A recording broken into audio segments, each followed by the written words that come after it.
Alhamdulillah, asyhadu an la ilaha illallah wa asyhadu anna Muhammadan abduhu wa rasuluhu la nabiyya ba'da, amma ba'du. Para santri sekalian, kelas 10 Muallimin, kita lanjutkan pelajaran hari ini, yaitu terkait dengan pelajaran SKI, yaitu Sejarah Kebudayaan Islam. Yang mana pelajaran SKI di pekan-pekan sebelumnya ya kalian ya telah merangkum dan juga ya mengerjakan soal-soal terkait dengan pertanyaan-pertanyaan di seputar pelajaran sejarah kebudayaan Islam.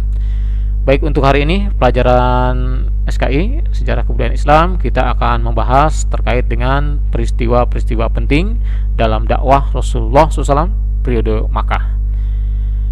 Bahasannya terkait dengan peristiwa-peristiwa penting dalam dakwah Rasulullah SAW di periode Makkah ini adalah kalau ada 4 poin, ada 4 hal yang merupakan bagian menjadi sorotan bahasan terkait dengan strategi dakwah Islam di Mekah. Baik, jadi strategi dakwah Islam di Mekah ini melalui pertama yaitu hijrah ke Habasyah. Kemudian yang kedua nanti yaitu Umul Huzni atau yang disebut dengan tahun kesedihan, kemudian Isra Mi'raj, kemudian yang keempat hijrah ke Yasrib atau Madinah. Baik, yang pertama penyebaran Islam di periode Mekah ini yaitu terkait dengan hijrah ke Habasyah. Pada tahun 615 Masehi atau tahun kelima kenabian, berangkatlah kaum muslimin sementara beliau ya Nabi Muhammad tidak bisa melindungi mereka. Maka Rasulullah SAW berkata, tidaklah sebaiknya kamu sekalian pergi ke Habasyah.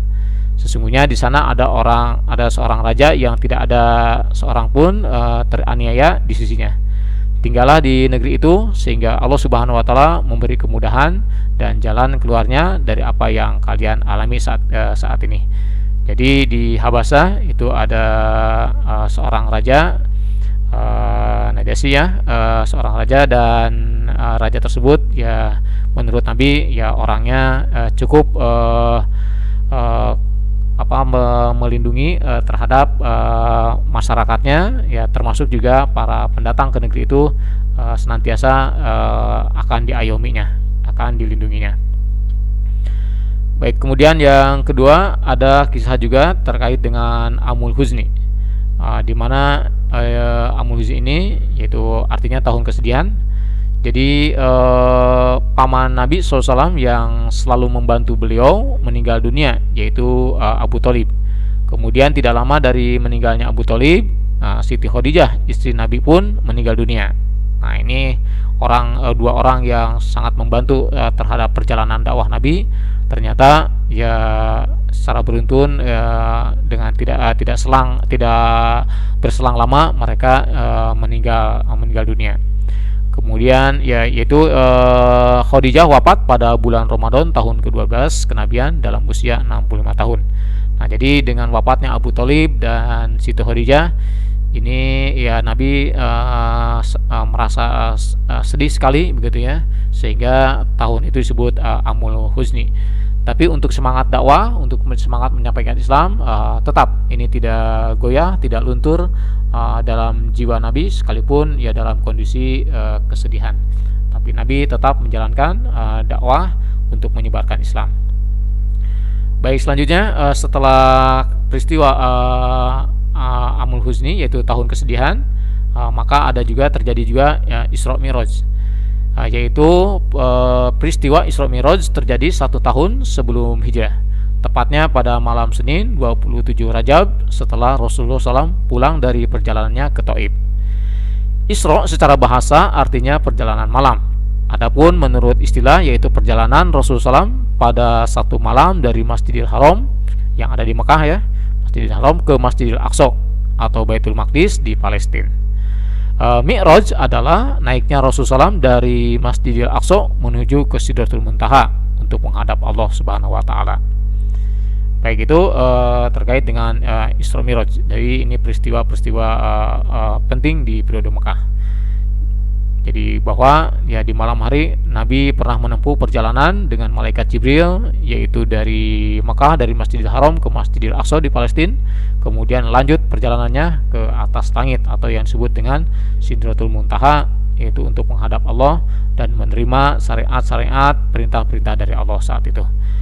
Baik, nanti untuk pembahasan Isra Mi'raj tentu ada bahasan khusus ya. Kemudian yang keempat yaitu hijrah ke Yathrib, yaitu ke Madinah. Setelah Isra Mi'raj ada satu perkembangan besar kemajuan bagi kaum muslimin yang datang dari penduduk Yathrib. Mereka melaksanakan haji ke Mekah yang terdiri dari suku Aus dan Khazraj. Nah, di mana dulu ini suku Aus dan Khazraj ini sangat bermusuhan, tapi setelah mereka paham, setelah mereka tersirami dengan ajaran Islam, mereka akhirnya ya menjadi berkawan dan menjadi bersaudara yang perkawanan yang sangat utuh sekali, yang sangat baik sekali. Kemudian pada musim haji selanjutnya terdiri dari orang-orang Yathrib sebanyak 73 orang. Mereka meminta kepada Rasulullah untuk berkenan pindah ke Yathrib. Mereka berjanji akan membela Rasulullah SAW dari segala macam ancaman. Perjanjian itu disebutlah Baitul Aqabah. Jadi orang-orang Yathrib pernah datang ke Mekah menemui Nabi, ya termasuk juga